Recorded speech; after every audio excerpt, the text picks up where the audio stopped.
여러분 안녕하십니까. 백운기입니다. 윤석열 대통령이 모레 기자회견을 합니다. 1년 9개월 만입니다. 기자회견 한다는 게 뉴스가 되는 세상은 정상은 아니죠. 아무튼 기자회견 한다고 하니까 다행입니다만 솔직히 이번에도 별로 기대하지 않습니다. 윤석열 대통령이 달라지지 않는 한 어떤 말이 나올지 뻔히 예상되기 때문이죠. 다만 국민들이 알고 싶고 듣고 싶은 것 너무나 많습니다. 기자들에게 간곡히 당부합니다.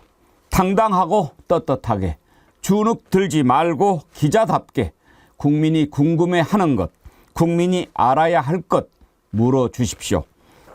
당신들은 그러라고 그 자리에 있는 것이니까요. 생방송 백운기의 정치 1번지 출발합니다.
예, 백운기의 정치 1번지 여러분이 만들어가는 방송입니다.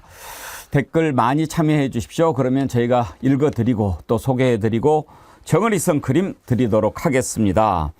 아침에 댓글로 우리 패널 분들 힘 주신 분 계시죠. 찾길 바래. 아이디가 참 예쁩니다. 봄비가 내리는 5월 봄봄 김유정님의 멋진 하루 소원합니다 하면서 김유정 의원 성원해 주셨는데 감사합니다. 오메 감사합니다. 저한테도 건강하셔야 한다 이렇게 해주셨는데 감사드리고요. 신미현님 2분 전 1분이 이렇게 길게 느껴지다니. 방송 시작 2분 전에 이렇게 적어주셨는데 보고 너무 힘이 났습니다. 방금 전에는 30초 전 해주셨는데 감사합니다. 그리고 구독 많이 눌러주시고요. 좋아요 눌러주시고, 구독은 한 번만 누르셔야 됩니다. 2번 누르면 취소됩니다. 방금 전에 홍옥련님, 박미자님 정기 회원 가입해 주셨는데 진심으로 감사드립니다. 큰 힘이 됩니다. 그리고 어제 38만 명 돌파로 슈퍼챗 쏴주셨는데 제가 한 분 소개를 못 해드렸어요. 죄송합니다. 변함없이님. 38,000원, 그러니까 38만 명 기념으로 38,000원 맞춰서 보내주시면서 정의리 때의 힘이 더 커져야겠습니다. 신발끈 동여 매고 정의리 모집에 열심을 더하겠습니다. 충성해 주셨는데 변함없이님 감사합니다. 충성. 자, 오늘 함께 하실 세 분 패널 김장철도 아닌데 오랜만에 김장철이 모였습니다. 김장철, 김유정 전 민주당 의원, 장유미 변호사, 김철근 개혁신당 사무총장 어서 오십시오. 네, 안녕하세요. 반갑습니다. 세 분 보니까 겁나게 반가워 보여요. 오랜만에 모였어요. 그러니까요. 우리가 김장철인 이렇게 항상 매주 수요일 날 하다가 셋이 만나고 보니까 신영기 변호사가 오늘 부쩍 그립네요. 저도 그래요. 빈자리가 크게 느껴집니다. 네. 오늘 좀 뭐라 그럴 걸 그랬나 보다. 예. 오늘은 1부에서 여러 가지 이슈들 다루고 2부에서는 또 특별한 순서 마련했으니까 기대해 주시기 바랍니다. 윤석열 대통령 모레 기자회견이 있어서 오늘 그 내용부터 짚어보려고 했는데 방금 전에 윤석열 대통령이 민정수석을 부활시켰습니다. 그래서 새로운 민정수석에 김주현 전 법무부 차관을 지명을 했는데 윤석열 대통령이 직접 소개를 했습니다.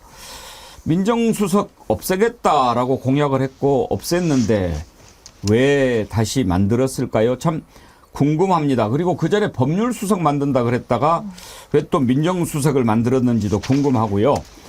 윤석열 대통령이 새로운 민정수석 소개하는 소리를 먼저 들어보고 패널들 의견을 들어볼까요? 누가 있겠습니다. 여러분들 연휴 잘 쉬셨어요? 이번에 그 민정수석실을 설치하기로 했고 새로이 그 민정수석실을 맡아줄 신임 김주현 민정수석입니다. 일로 오시죠. 자, 민정수석실을 부활을 했다. 김철근 총장한테 먼저 좀 물어보고 싶은데 없앤다고 해가지고 없앴는데 왜 다시 만들었을까요? 그것도 뭐 법률수석 한다고 그랬다가 이제 법률수석은 안 하고 그럼 민정수석을 두는 거죠? 그런 것 같아요. 왜 그랬을까요? 글쎄요, 제가 봤을 때 이제 법률수석은 좀 새로운 용어잖아요. 예, 처음 듣는 거죠.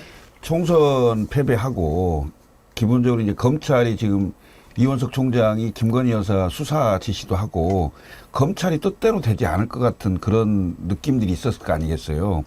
그래서 검찰을 통제하기 위한 기구를 생각을 했을 건데 그걸 법률수석을 해놓으면 야 이거 진짜 이제 대통령실이 사실상 검찰총장 역할을 하려고 하는 거 아니냐 이런 오해를 받을 가능성이 있는데 사실 민정수석실이 오더라도 그 역할을 할 건데 괜히 튀는 그 용어 사용하는 것보다 예전 정권들이 다 썼으니까 그냥 민정수석 부활 정도 개념으로 하는 게 어떻겠냐 이렇게 판단했을 가능성이 있고요. 자, 이제 중요한 건 민정수석을 2년간 안 했잖아요. 민정수석실의 임무 중에 중요한 임무가 친인척 관리입니다. 예. 친인척 관리하면 우선 배우자부터 다 들어가죠. 그다음에 공직기강실이 들어있기 때문에 대통령실에 근무하는 비서관, 행정관 다 관리 대상이 되는 겁니다. 예? 그래서 이제 그런 역할을 2년간 안 했어요. 그 예를 들면 지금 처가 식구들 있잖아요. 장모, 처남. 이분들도 다 관리 대상이었거든요. 근데 일체 관리가 안 됐던 거죠. 사실은. 그러면서 2년이 지난 오늘 민정수석실 부활하면서 국민들을 위해서 하는 조치다라는 거예요. 그럼 2년 동안 국민들을 위해서는 뭘 한 거예요, 도대체? 예? 국민들을 위한 민정수석실이었으면 집권 초부터 했어야죠. 당연히 해야 될 일 아닙니까? 그런데 민정수석실은 부활을 했는데 제2부속실은 안 만들고 있어요. 아직도. 예. 굉장히 중요한 문제인데요. 제2부속실이 안 만들어졌다는 것은 V1과 V0가 대통령실을 공유하고 쓰고 있다는 걸 의미하는 겁니다. V0가 누구예요? V2가 V0가 됐다는데요. 예. 그래서 저 오늘 민정수석실을 부활한 건 이건 사실상 총선 그 패배에 따른 대통령실이 밀리고 있는 형국이다. 예. 예. 뭐 밀리고 있지만 최대한 버텨보겠다 이런 걸로 보여요. 예. 민정수석실이 사실은 그 전에 제일 중요한 수석이라고들 했잖아요. 정무수석보다도. 그런데 없앤다 했다가 또 다시 만든다. 어떻게 봐야 될까요, 김유정 의원? 사실 과거에 민정수석이 그 인사 검증할 때 세평도 수집을 하고 또 검찰이나 경찰 같은 사정 라인에 대한 뭐 대통령의 어떤 컨트롤 뭐 이런 것들을 했던 기구였죠. 그리고 말씀하신 대로 친인척 관리 팀이 있어가지고 여러 가지 부정부패 사고 미연에 예방하고 또 관리도 하고 사실 그게 가장 주요한 임무였죠. 근데 2022년 3월에 윤석열 당선자 신분일 때 제일 먼저 공약했던 것이 민정수석실 폐지였어요. 그때 명분으로 내세웠던 것이 민정수석실이 합법을 가장해서 정치적 반대 세력을 통제하는 일이 비일비재했다라고 얘기를 하면서 좀 전에 말씀드린 그런 인사검증 때 필요한 세평 그런 것들을 세평 검증한다라는 걸 위장을 해서 신상 털고 또 그 사정하고 이런 것들이 비일비재했기 때문에 이 부분에 대해서는 내가 바로 폐지하겠다라는 것이 이제 공약이었어요.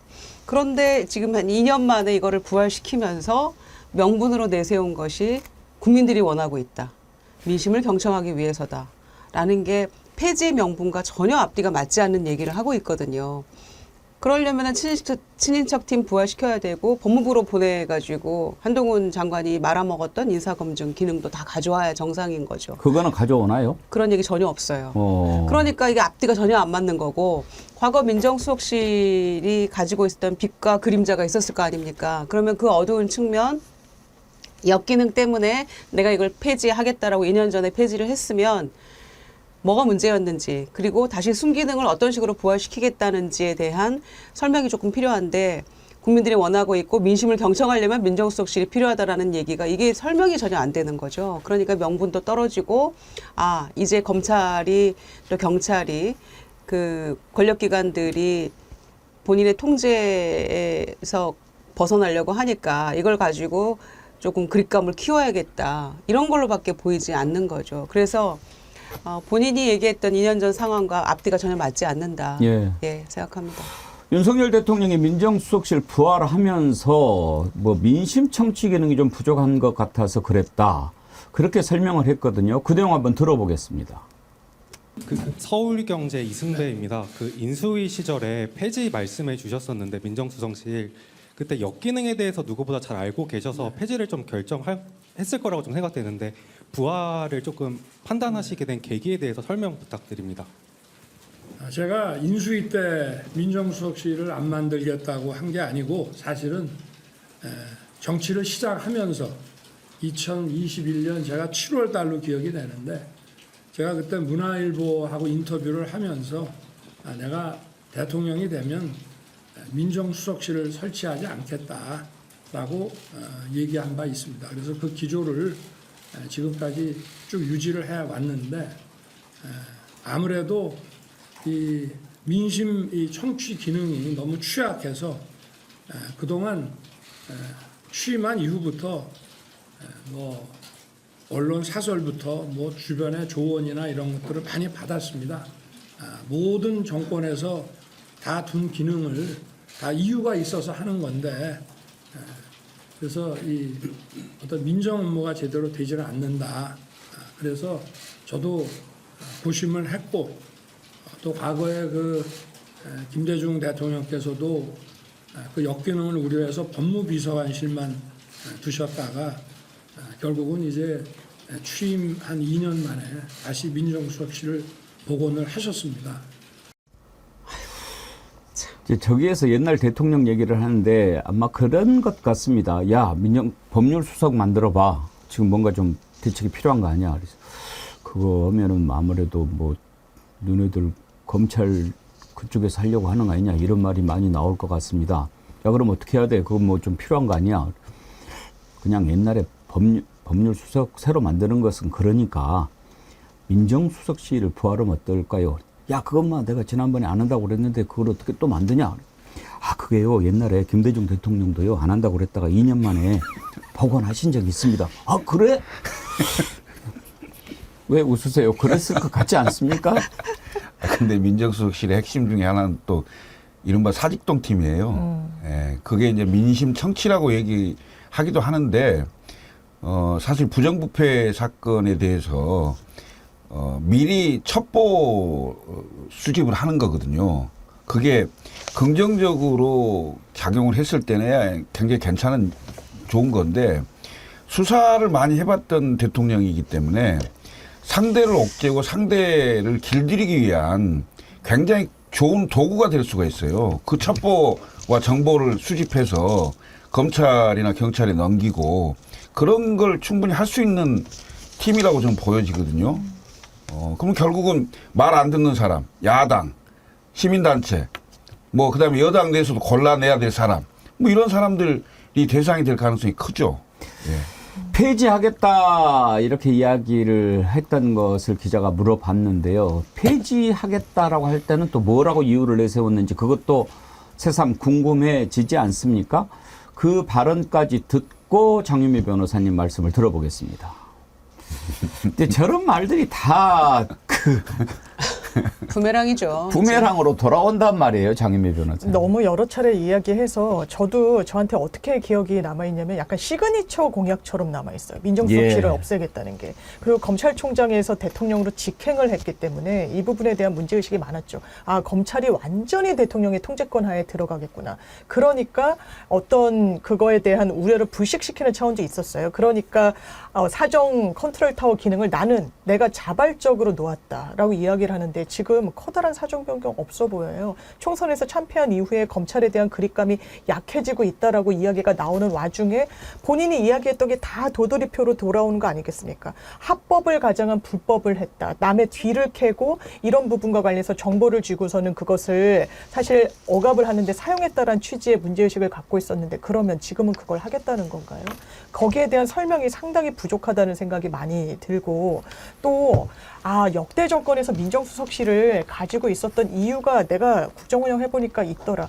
대통령 자리는 시행착오를 하는 자리가 아닙니다. 누차 많은 사람들이 이야기하지만 능력을 그리고 본인이 여태까지 쌓았던 이력을 검증받는 자리예요. 그 희생이 국민들한테 바로 가서 그렇습니다. 그러면서 민정수석실을 부활하겠다고 하면서 첫 일성으로 던진 민심 청취와 관련해서는요.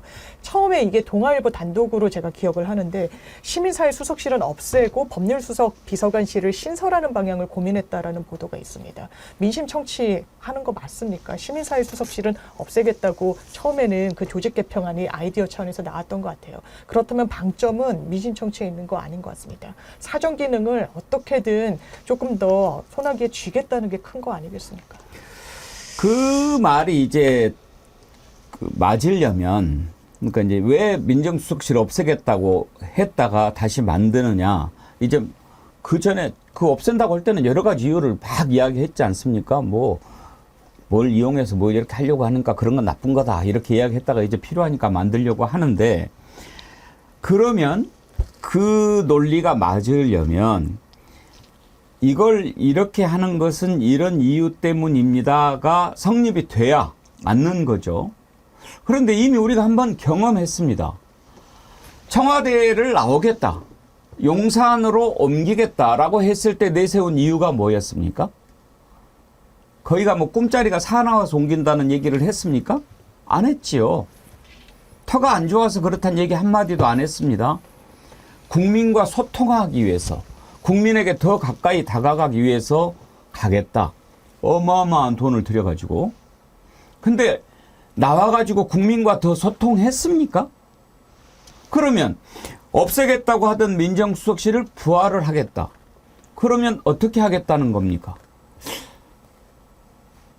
그렇게 하려면 본인이 그렇게 했다라고 하는 것을 보여줘야 이번에도 민정수석실 부활하면 그렇게 하겠다라고 할 텐데 그런 얘기를 할 때 김 의원님 국민들이 믿겠어요? 아니 믿을 수가 없죠. 용산으로 옮기면서도 그때도 얼마나 많은 사회적 혼란과 갈등을 부추겼습니까?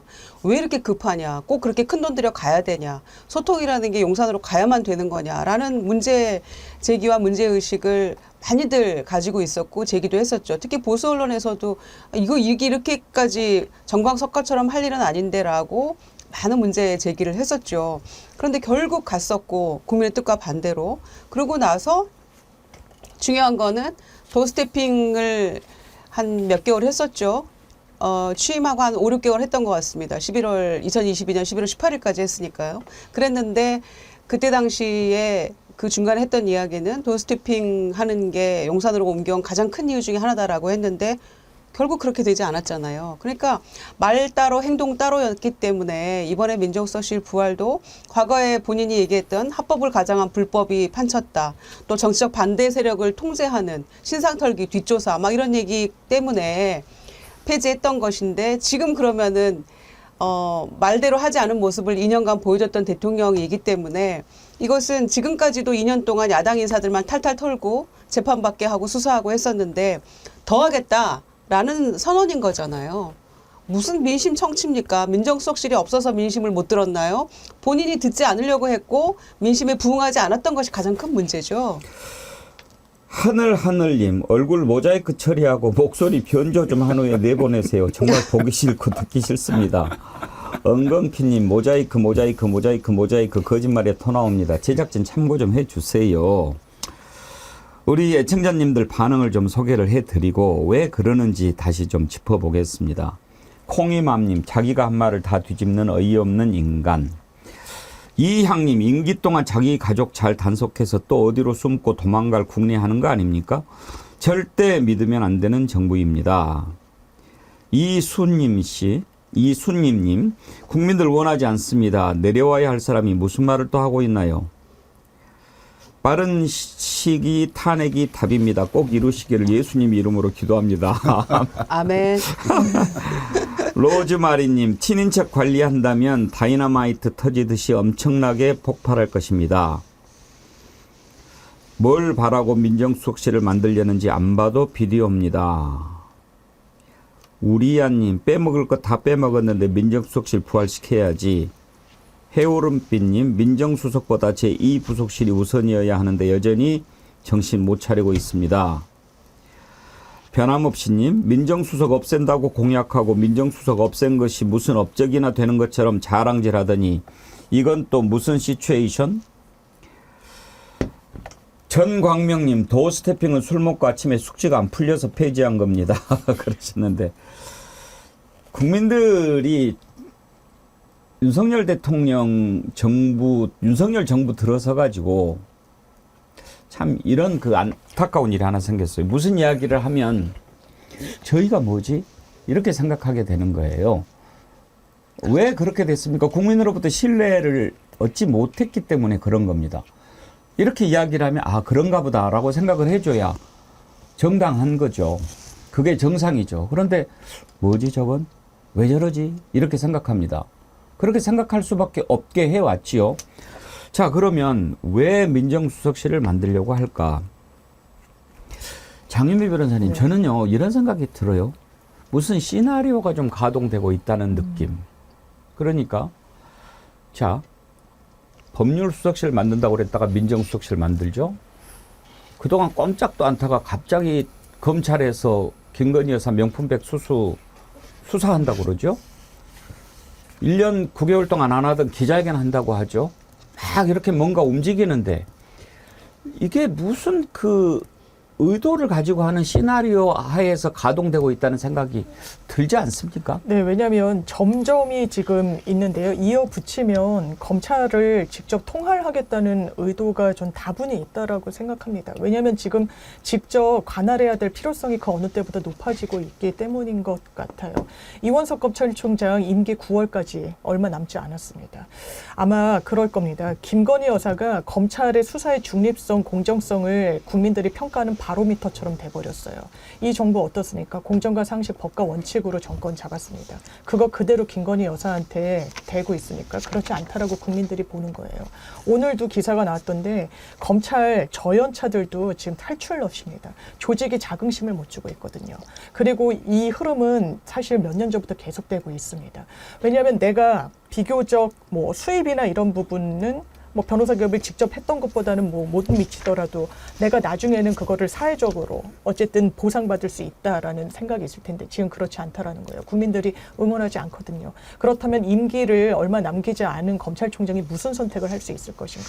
지금 조국 혁신당 같은 경우에는 공소청으로 만들겠다라고 얘기를 하고 있습니다. 기소권만 주겠다는 거예요. 거기에 많이 부응하는 국민 여론 저는 적지 않다고 생각합니다. 검찰 어떻게 해야 됩니까? 김건희 여사 불러야 되겠죠. 이게 그런데 대통령과 짜고 치는 걸일 수 있을까요? 저는 많이 어렵다고 생각합니다. 이 기류를 맞추는 게 쉽지 않을 거예요. 그러면 민정수석실로 인사권이든 통제권이든 가져가겠다는 거 아닐까 싶습니다. 검찰 장악 의도다. 그렇다면 무엇 때문에? 3년은 버텨야 되니까요. 그러니까 그 한마디로 얘기하면 이번 총선 패배로 사면 초과가 아니고 사면 윤가가 됐습니다. 우선 보수 언론이 다 돌아섰어요. 조중동 사설부터 해서 다 얘기하고 심지어 김대중 칼럼을 보면 총선 전에도 패배하면 내려놔야 된다 했는데 총선 후에 쓴 칼럼에도 이제는 당당하게 정면 돌파하든가 아니면 그만둬야 된다는 취지의 글을 썼어요. 우선 언론이 돌아섰잖아요. 그 다음에 사정기관이라고 할 수 있는 검찰이 통제권 밖으로 벗어났습니다. 그 다음에 경찰 마찬가지예요. 이 권력기관은요, 권력의 향배와 미래 권력에 대한 엄청나게 촉수를 세우거든요. 그런데 이 총선판을 보니 192대 108입니다. 아, 이게 보수 정당은 정권을 잡기가 쉽지 않겠구나. 예? 그럼 결국 3년 이후를 본다면 검찰이 지금 이대로 가다가는 자칫 이거 큰일 나겠네. 검찰 자체가 이게 국민들로부터 완전히 팽당할 수 있는, 거부당할 수 있는 그런 상황이 올 수 있다고 판단합니다. 저는 장윤 변호사가 지금 그 검찰총장이 어쩔 수 없는 상황, 검찰 조직 보호를 위해서 어쩔 수 없이 4개월 남겨놓은 임기 내에 시동이라도 걸고 나가야 자기 때 검찰이 문 닫는 일은 막을 거 아닙니까? 그런 정도의 상황이 왔고, 대통령실에서는 이렇게 이완되고 통제 안 되는 검찰을 보면서 어떤 식으로든 대책을 세우지 않을 수 없는 이런 상황인 거죠. 그래서 저는 사면윤가의 대책이 윤노남불이다. 예, 윤노남불. 이 대책인데 결국 3년 버티기에 들어간 겁니다. 근데 과연 버틸 수 있을까요? 국민들이 그렇게 바볼까요? 그렇지 않다고 봅니다. 그런 생각도 듭니다. 이제 3년간 버티기 위해서 그러는데 조금 더 좁혀보면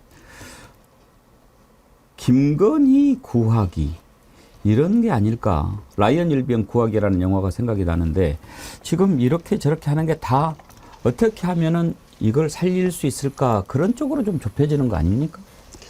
우선은 그 이원수 총장의 지금의 어떤 그 스탠스를 보니까 역시 검찰은 어느 특정 정권을 위해 존재하는 게 아니고 검찰을 위해서 존재한다. 그런 생각이 들었고요. 그 보도된 내용들을 보면 검찰 선배들로부터 많은 전화를 받았다라고 한다는 거죠. 그래서 그 김건희 여사 문제를 빨리 뭔가 수습하지 않으면은 검찰 전체가 국민으로부터 신뢰를 잃게 되기 때문에 빨리 신속하게 해야 된다라는 전화를 받았다는 거예요. 그래서 저는 그 전화를 언제 받았는지가 궁금했어요. 이거를 서울의 소리 백은종 대표가 청탁 혐의 뭐였죠? 청탁금지법 위반 혐의로 대검에다가 이 윤 대통령 부부를 고발한 게 5개월 전이잖아요. 작년 12월이었잖아요. 그런데 5개월 동안 뭐 하다가 갑자기 5월 말 안에 이달 안에 결론 낸다라고 하고 신속하게 해야 된다라고 하는데 이미 늦은 거죠. 5개월 동안 뭐 하다가. 그리고 그 검찰 선배들은 대체 누구길래 이거를 신속하게 하라는 얘기를 이 5개월 만에 하는 것인지에 대해서도 참 염치 없는 사람들이다. 전반적으로. 전현직이 모두 염치가 없다 이런 생각했는데요. 내일 기자회견에서 모레죠. 예. 5월 9일 기자회견에서 나올 이야기들에 대해서 뭔가 그 궁색한 답변을 피해가기 위한 방편일 수도 있겠죠. 지금 수사하고 있으니까. 특검 얘기 물어볼 거 아닙니까? 저는 그거 모면하기 위한 약간의 약속 대련 그리고 다수의 저항, 검찰의 저항. 이게 복합적이라고 생각해요. 양쪽의 이해관계가 맞아떨어진 거라고 저는 생각하는데 우선은 내일 모레 기자회견에서 김건희 여사 관련된 것들은 수사 중이란 이유로 검찰에서 제대로 하고 처리할 것이다라는 것으로 피해가려고 하는 가장 큰 이유는 저는 당장은 그거라고 생각합니다. 김건희 여사가 언제 등장할지도 참 궁금한데 글쎄 기자회견 끝나면 하려나요? 왜 자꾸 이 부속실은 안 만들고 피하는지도 궁금합니다. 자, 그럼 이제 기자회견 얘기로 좀 넘어가 볼 텐데요. 방금 전에 윤석열 대통령 모습 잠깐만 보여드렸는데도 모자이크 안 한다고 너무들 불만을 많이 하시는데 기자회견 어떻게 감당하시려고 그러십니까? 영웅본색 주윤발 아이디 쓰시는 분이 팁을 하나 주셨네요. 같이 머리를 도리도리 하면서 보면 좀 덜 어지럽습니다. 아이고. 이번에 기자회견도 좀 저는 기존의 방식을 다 타파하고 그냥 나와가지고 다 물어보세요. 다 얘기하겠습니다. 그러면 좋을 것 같은데 또 앞에 또 한참 뭐 국정 홍보하는 시간을 갖는다고 해요. 영상도 보여주고 그다음에 2년 동안 한 것 뭐 홍보하고 앞으로 3년간 어떻게 하겠다고 그러는데 그 짐 빠져서 그다음에 또 무슨 질문하고 답변할지 참 모르겠습니다.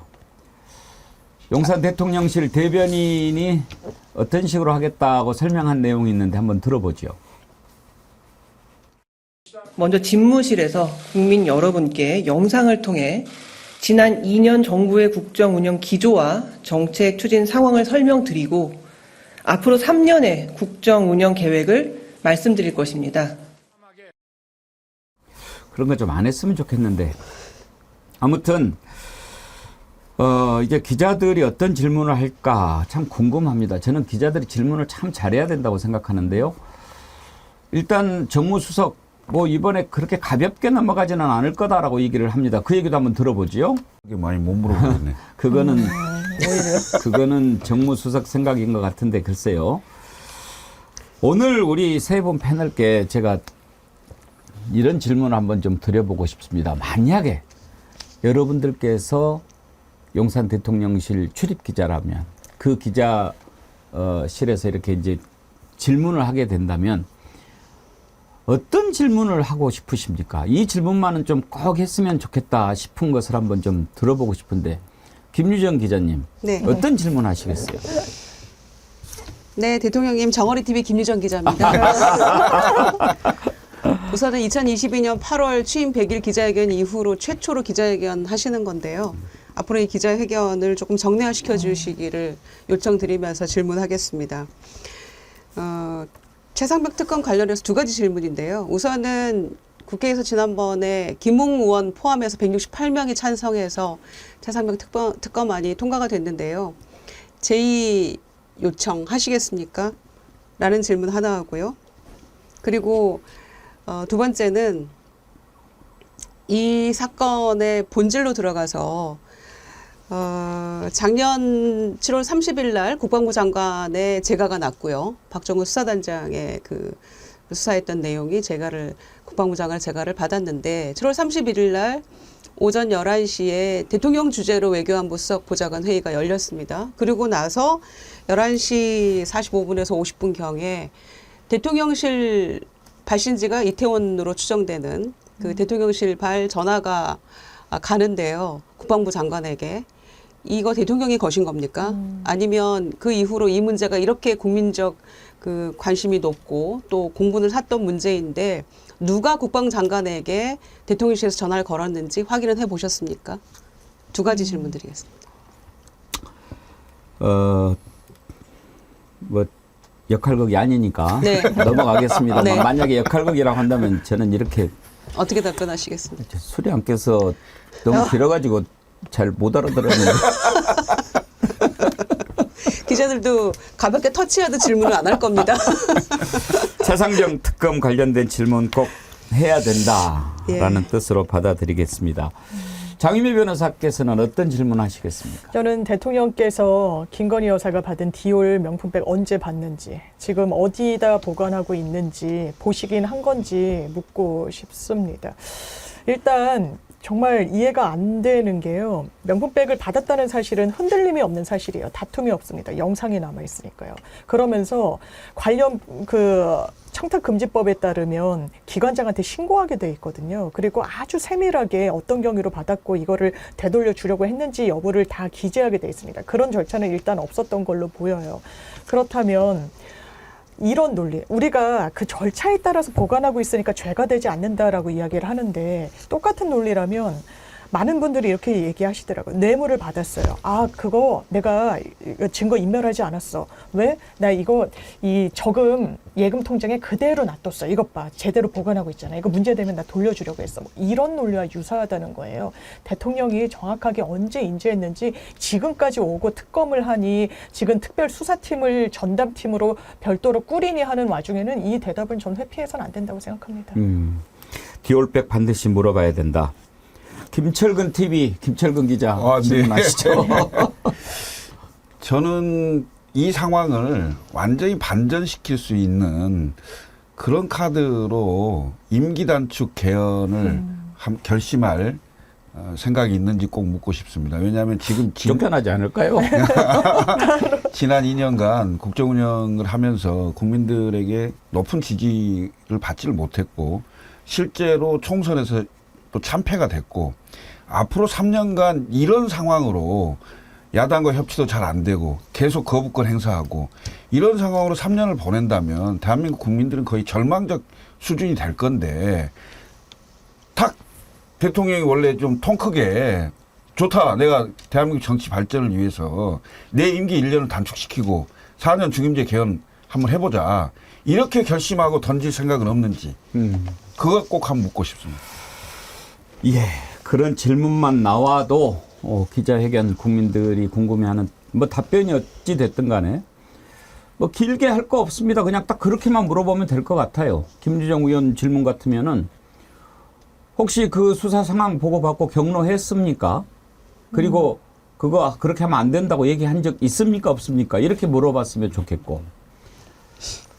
김건희 여사 디올백 받은 거 지금 그거 어디 있는지 아십니까? 이렇게 물어보면 될 것 같고. 세 번째로 그만둘 생각 없습니까? 쫓겨날라나? 뭐 바로 입 막힐 것 같은데요. 입틀막이에요. 적어도 그런 것 국민들이 정말 궁금해하는 것 아니겠습니까? 뭐 다른 정말 그 한다면 너무나 오랜만에 하는 거라서 물가 문제, 민생 문제, 외교 관계, 남북 문제 너무나 많겠죠. 그런데 지금 국민들이 궁금해하는 것은 지난 2년 동안 윤석열 대통령이 뭐 했는지 앞으로 3년 동안 뭐 하겠다는 건지 그런 것 아니거든요. 제가 이번 기자회견에 별로 큰 기대를 갖지 않는 가장 큰 이유가 바로 그겁니다. 왜 기자회견을 하려고 합니까? 국민들이 궁금해하는 게 너무 많으니까. 그리고 너무 국민들한테 얘기를 안 하니까 해라. 이게 요구고. 그래서 하겠다고 그러면 다른 거 다 그야말로 폐일언하고 다 없애고 그냥 질문하세요. 얘기하겠습니다. 그래야지. 그걸 또 앞에서 뭐 한 1시간 걸리겠죠. 영상 틀어주고 2년 동안 취재 홍보하고 또 3년간 어떻게 했다고 또 국정 운영 계획 밝히고 뭐 왜 그걸 해요? 그러니까 그건 녹화 영상이겠죠. 그럼 KBS 대담도 녹화 영상 틀었다가 실패한 거잖아요. 국민들 동의를 전혀 구하지 못하는 내용이었기 때문에. 그런데 집무실에서 그 영상을 트는 거네요. 저는 집무실에서 그 발언을 하고 기자회견장으로 내려오는 건 줄 알았는데 아마 이건 녹화해서 트는 것 같아요. 그러면은 그 안에 지난번 4월 1일 만우절날 했던 것처럼 의대 정원 문제 왜 2,000명 필요한지에 대해서 한 51분 설명하고 끝났잖아요. 그런 것처럼 본인의 구상을 또 이재명 대표랑 영수회담 할 때 본인이 85대 15로 말 많이 했던 것처럼 또 그런 구상들 막 얘기를 하겠죠. 그렇게 해서 2주년 기자회견을 진짜 간만에 하면서 어떤 효과를 얻을 수 있을 것이며 국민들이 그거 듣고 아 3년 동안은 이렇게 하려나 보다라고 이해가 되겠습니까? 그러니까 이런 거 다 빼고 그냥 와서 기자회견장에서 아까 그 민정수석 소개할 때처럼 혹은 지난번에 비서실장이나 정무수석 소개할 때처럼 그냥 내려와서 간단하게 인사하고 기자회견 하면 좋겠는데 1시간 동안 무슨 또 제대로 된 질의응답이 이어질 수 있겠습니까? 이렇게 오랜만에 하면서. 예, 하여튼 기자회견 한번 봅시다. 좀 변했을까? 기대하지 마시라니까. 기대 안 합니다. 정희주님, 이치양 명주 아시나요? 이것만 물어보면 될 듯요. 뭐야 뭐님, 불편한 질문하면 입틀막 할 건지 물어보면 되겠네요. 윤쪽발이님, 특검 거부하는 자가 범인이라며 왜 자꾸 거부하냐고 반드시 질문하라. 기자들에게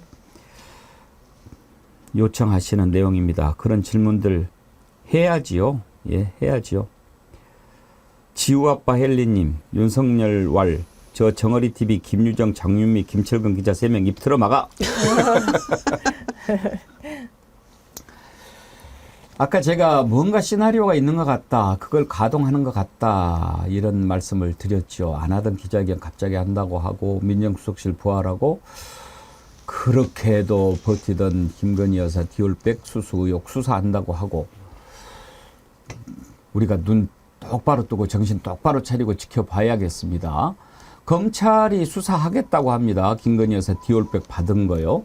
이원석 총장이 오늘 아침에 기자들에게 이렇게 얘기했습니다. 들어보실까요? 이제 검찰이 수사를 한다. 그것도 국민들이 여러 가지 의도가 궁금하다 이렇게 생각을 하고 있는데 장유미 변호사님. 네. 어제 어떤 뉴스를 보니까 그렇게 두 가지로 분석을 하더라고요. 하나는 저것도 다 약속 대련이고 지금 뭔가 보호 차원에서 하려고 하는 것 같다라고 보는 시각이 하나 있고 또 하나는 조금 이상하다. 검찰이 윤석열 대통령하고 이제 선을 긋고 거리를 두려고 하는 거 아니냐 이렇게 보는 시각도 있던데 장 변호사님은 어느 쪽인 것 같습니까? 전 두 가지 포석이 다 가능하다고 봐요. 양립 불가하지 않으니까요. 어느 정도는 특검 여론도 좀 잦아들게 할 필요가 있겠다. 근데 그 검찰의 머릿속에 그게 윤석열 대통령을 보호하기 위함이란 건 이제 흐릿해진 것 같아요. 왜냐하면 계속해서 인사 관련해서 이런 기사들 나왔었습니다. 최근까지도 송경호 서울중앙지검장을 고검으로 인사하려고 했는데 뭐 본인이 반발해서 못했다라는 취지, 사실상 원포인트 인사를 하려고 했다. 뭐 말을 잘 듣지 않는다. 뭐 이런 부분인 거죠. 그러면서 최근에도 박찬대 신임 원내대표가 어쨌든 긴장 관계가 검찰과 대통령 간에 좀 있는 것 같은데, 송경호, 이원석은 오히려 대통령보다는 한동훈과 대단히 가까운 검사들이라고 좀 분류가 돼서 세가시와 위세가시라는 측면도 있지 않겠느냐라고 이야기를 하더라고요.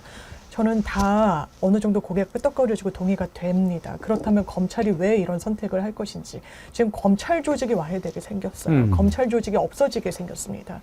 조국 혁신당의 이런 비상과 전폭적인 지지에 제일 놀란 건 저는 조직으로 따지면 검찰 조직이라고 생각해요.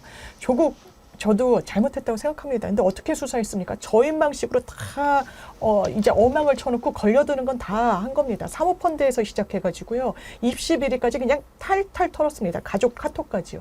김건희 여사한테 그렇게 했는지 국민들이 묻고 있는 겁니다. 그렇게 못할 거면 수사권 내려놓으라는 겁니다. 기소만 하라는 겁니다. 지금도 인력이 경찰에는 비교되지 않아요. 그런 부분과 관련해서 어떻게 국민 정권 입맛에만 맞는 수사하지 않았느냐는 반문에 지금 검찰이 답변할 타이밍이 온 거예요. 이제는 작용이 있으면 반작용이 있으니까요.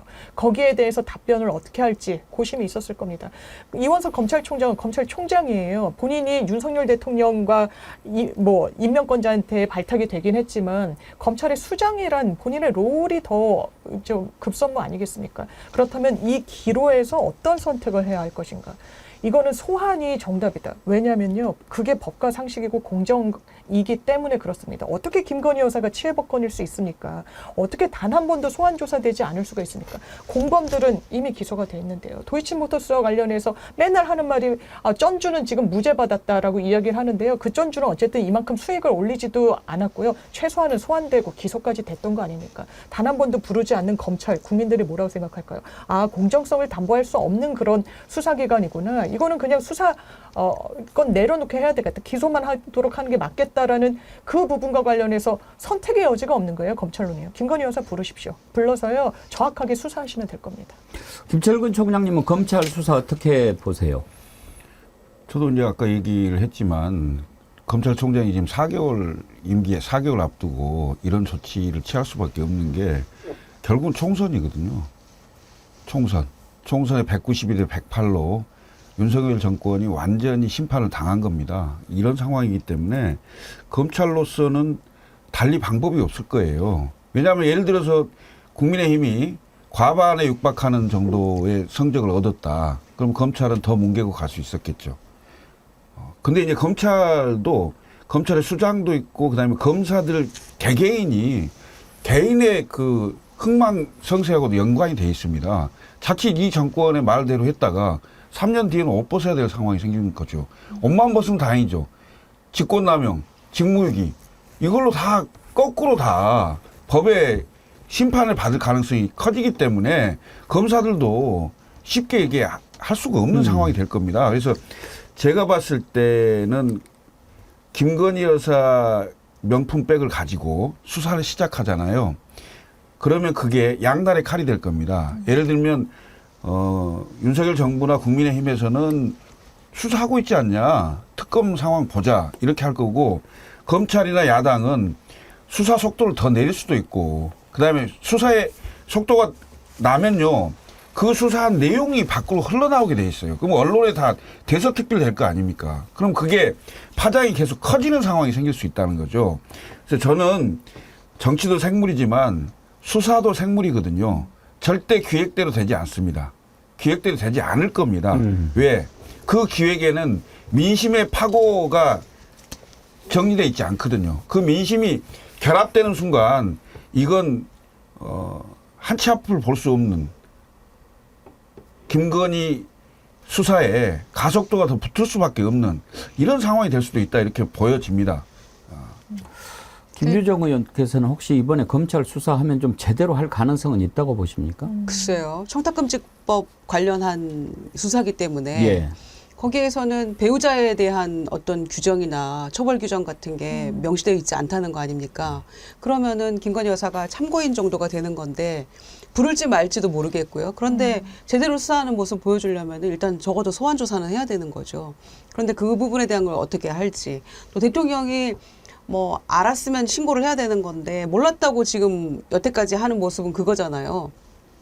몰랐던 것이고 나중에 알고 보니 매정하게 못해서 받았다 하더라 아쉽다. 그게 지금 이 디올백에 대한 사건의 전부였고 그 반응의 전부였는데 그거를 그렇게 제대로 할 수 있을 것인지는 여전히 의문입니다. 그런데 주가 조작 사건 관련해 가지고는 무혐의 처분도 못하고 뭐 사건 종결도 안 하고 기소도 못하면서 이렇게 버티고 있는 거는 적어도 이게 문제가 되기 때문에 나중에 정권이 바뀌었을 때 검찰이 스스로 몸살이는 거라고 저는 생각하거든요.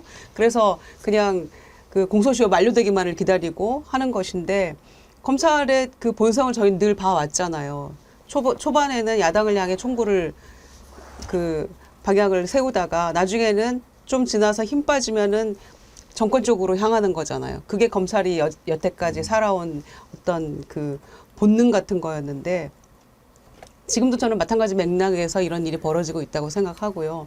5월 말까지 이 사건을 어떻게 처리할지 모르겠습니다만은 그러면은 청탁금지법 위반과 관련해서 김건희 여사는 참고인 정도면 그 최 목사 관련해서는 주거침입이고 스토킹이고 그럼 스토킹 피해자에 대해서는 조사를 안 한다는 것인지 그것도 궁금하고요. 그 모든 것을 다 망라해서 5월 말까지 결론 내린다고 하니까 검찰총장이 어떤 의지를 가지고 하는지 좀 지켜봐야겠죠. 그 말도 이 수사- 믿으면 안 예. 돼요. 예? 그 말도 믿으면 안 되고 5월 말까지 되지도 않을 거고 제가 보기에는 일단 그 검찰로서는 이 상황을 좀 모면해야 될 상황이잖아요. 그래서 그것을 하기 위해서 일단 던진 거고 수사팀에서 얼마만큼 그걸 속도 있게 할지 모르겠으나 결국 국민들의 눈높이에 맞는 수사가 되질 않아요. 그럼 결국은 국민은 분노할 거고 야당은 가만히 있지 않을 거고 이런 상황이 되면 검찰은 검찰로서도 굉장히 곤욕스러운 상황에 빠지게 돼 있겠죠. 그럼 결국은 그 상황이 닥쳐지잖아요. 그럼 결국 가는 건 또 특검으로 갈 수밖에 없어요. 검찰은 수사를 시작을 하지만 제대로 못하는 상황이 생길 수 있죠. 왜? 외압에 의해서. 그럼 국민들이 그걸 보고 있다가 가만히 있겠냐 이거죠. 이 수사와 관련해서 일단 이제 명품 가방 수습 정유미 변호사님한테 궁금한 걸 좀 네. 두 가지 여쭤보고 싶은데요. 지금 청탁금지법에 배우자가 공직자의 직무와 관련해서 100만 원이 넘는 금품을 받은 사실을 안 경우 네. 공직자가 소속기관장에게 지체 없이 서면으로 신고하도록 이렇게 돼 있지 않습니까? 맞습니다. 그런데 이제 논란이 있는 게 공직자가 소속기관장에게 서면으로 신고하도록 하게 돼 있는데 이번 사건의 경우 공직자가 윤 대통령, 소속기관장도 윤 대통령이잖아요. 네. 이런 경우에 자신한테 서면으로 신고를 해야 되니까 이게 좀 논리적으로 이상하다라고 하는데 이런 경우는 어떻게 하는 게 맞는지 그거 하나 궁금하고 네. 두 번째는 금품을 받은 사실을 안 경우 이렇게 네, 돼 있잖아요. 그럼 나 몰랐다. 그렇게 되면 받아도 괜찮은 건지 그 두 가지 법리적으로 좀 궁금하거든요. 일단 두 번째는 지금은 알고 있잖아요. 지금은 인지하고 있잖아요. 아. 네, 박절하지 못하다고 자기가 얘기를 해서 이 와이프의 그 부인의 명품백 수수 사실은 인지했다는 사실은 본인의 육성으로 확인이 이미 된 부분이 있는 것 같고요. 그렇습니다. 이게 약간 계단식으로 돼 있는데요. 공직자의 배우자는 직무와 관련해서 1회 100만 원, 1년에 300만 원 초과 금품을 받거나 요구해서는 안 된다라고 되어 있습니다. 김건희 여사는 300만 원짜리 명품백을 받았고 영상으로 남아 있어요. 이 규정을 어긴 겁니다. 다만 이 규정은 형사처벌하는 규정을 못 만들었어요. 입법에 공백이 있었던 거죠. 법 만들 때. 그런데 김건희 여사가 받았다는 사실 그 위에는 이 공직자의 배우자 그러니까 이 배우자인 공직자의 인지 사실이 중요한 겁니다. 거긴 형사처벌 조항이 있거든요. 그럼 지금 말씀 주신 대로 윤석열 대통령이 본인 부인이 이런 수수 금지 금품을 받은 사실을 인지하고 그 후속 절차를 취했는지가 문제인데, 지금 기사 보면 검찰이 처음으로 직무 관련성을 보겠다고 하거든요. 이게 왜 그러냐면 윤 대통령으로 경유해에 올라가기 위해서는 수수금지 금품을 받은 게 돼야 돼요. 그러니까 직무와 무관하게 김건희 여사가 받았다라고 해버리면 윤석열 대통령을 처벌하지 못하는 겁니다. 근데 직무와 관련돼서 금품을 왜냐면 직무 관련성이 법문에 들어가 있어서 그렇거든요. 근데 대통령의 직무라는 게 얼마나 광범위합니까? 그래서 이제 그렇죠. 배우자니까. 그리고 이 최재형 목사의 어떤 진술에 따르면 인사청탁을 받고 이름을 막 적었는데 막 봤더니 금융기관의 어떤 위원으로 갔더라 실제로. 그게 또 확인되고 있기도 하니까 본인도 그러면 최 목사가 뭘 원했는지, 왜 만났는지의 경위도 상당히 중요한 거예요. 어떤 청탁성의 뭔가가 있었는지, 이 선물에는.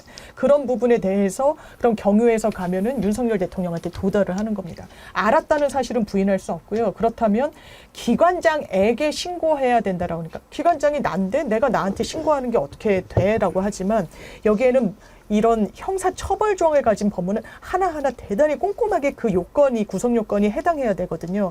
그러면 알았고 서면으로 보고하게 돼 있는데 기관장이 자기더라도 서면은 남겨놨어야 돼요. 왜냐면 이게 시행령에 다 뭐를 기재해야 되는지가 대단히 꼼꼼하게 돼 있거든요. 이건 기관과 관련된 부분이고 뇌물 성격이 있기 때문에. 그런데 이것을 그냥 대통령의 선물에 준해가지고 뭐 어디 창고에 뒀다라고 얘기하는 건 이건 먹히지가 않는 겁니다. 법적으로요. 대통령까지 이거는 검찰이 직무 관련성을 보겠다는 건 첫 발을 뗐고 그 첫 발이 가는 방향은 대통령을 향해 있는 겁니다. 검찰이 얼마나 수사를 제대로 할 수 있을지, 그리고 누구한테까지 어느 정도로 적용할 수 있을지 참 궁금한데요. 민주당에서는 진작에 이것은 뭐 약속 대련이다, 그런 의구심을 떨치지 않는 것 같습니다. 최민석 대변인 얘기를 들어볼까요?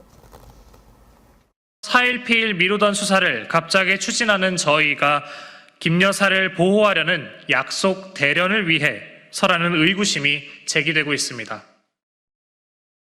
그렇지만 또 박찬대 원내대표는 또 다른 생각을 약간 좀 드러냈습니다. 들어보시죠.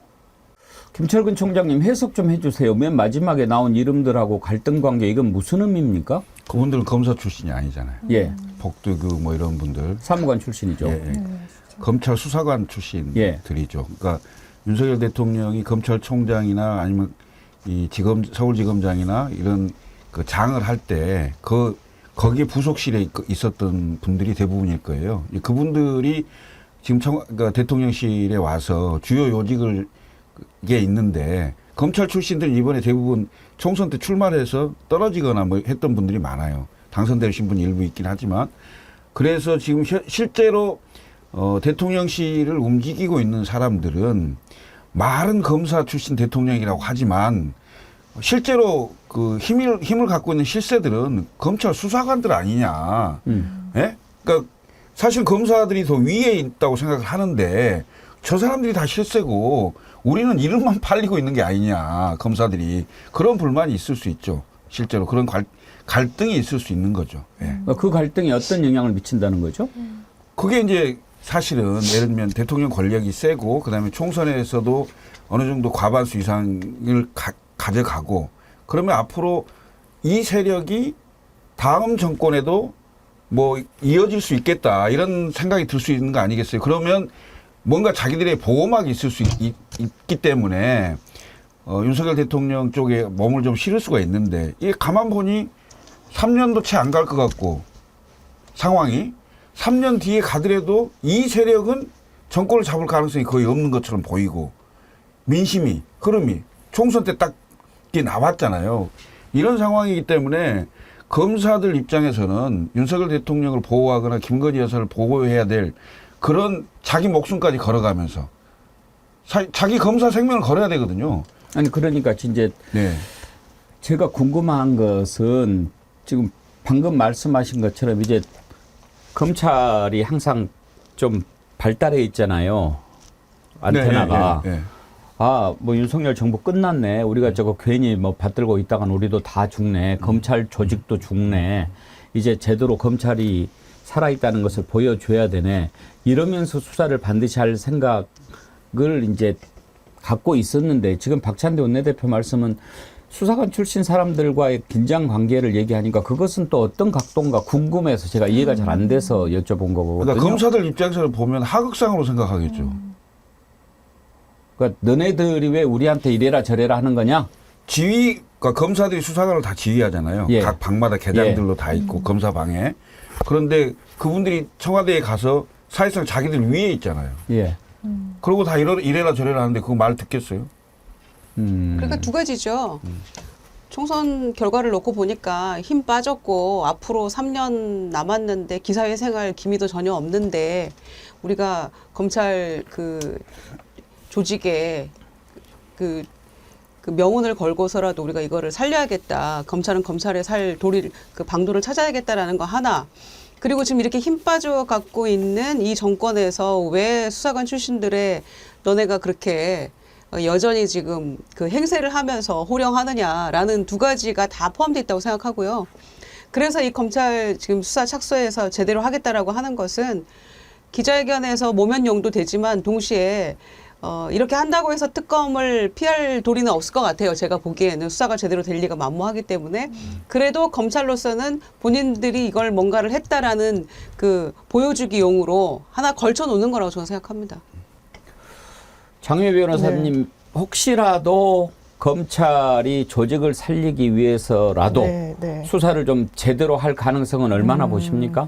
저는 지금 뭐 들리는 얘기를 보면 조국 수사를 했던 이른바 특별 수사에 대한 노하우가 있는 검사 3명까지 파견했다는 거 아닙니까? 예. 일반 형사부가 아니고 이 사람들이 압수수색을 어느 정도나 진짜 아주 세밀하게 했는지를 볼 필요가 있고 이걸 수사 관행으로 이제 아주 습으로 갖고 있는 사람들인데 김건희 여사에 대해서만 대통령실에 대해서만 그런 수사를 안 할지는 조금 물음표가 쳐지는 부분도 있어요. 지금 뭐 들리는 이야기로는 용산에서 압수수색이 올 수도 있다. 그런데 이건 완전히 국가기관이기 때문에 압수수색이 대상이 되지 않고 전례 비추어 보더라든지 이미 제출을 하는 방식으로 해왔던 건데요.